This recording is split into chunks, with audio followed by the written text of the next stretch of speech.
Hey guys, in this video, I will show you how to create a group on Instagram. Make sure to watch the video to the end. You don't make any mistake. First of all, open up your Instagram app. After you open your Instagram app, all you have to do now, tap on this message section. After you tap on this message section, all you have to do now, tap on this pencil icon, this one. After you tap on this pencil icon, all you have to do now, tap on this create group chat.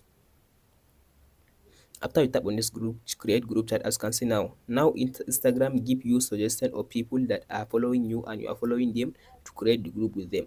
But if you want to search just a specific person to create group with him, now tap on this search bar and search for someone. Like, let's say I want to create group with like famous people in the world, Chris. So just go and search for the person that you want to just create group with him. So after you search for the people, all you have to do now, tap on this mark button to select the people. As you can see now, I just go and select just random people. So after you finish selecting the people that you want to create the group with them, all you have to do now, tap on this create button, create group chat.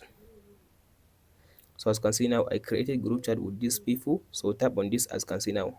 Now I can be able now to message them on my Instagram like hello. So as you can see now, I send this image. So if I tap on this back button, now I can be able now to see my group. As you can see now, here is my group now that I created with these people. As you can see, here is the group. As you can see now, here is the group. Hope this video helps you out. Don't forget to like and subscribe. Thank you for watching, guys.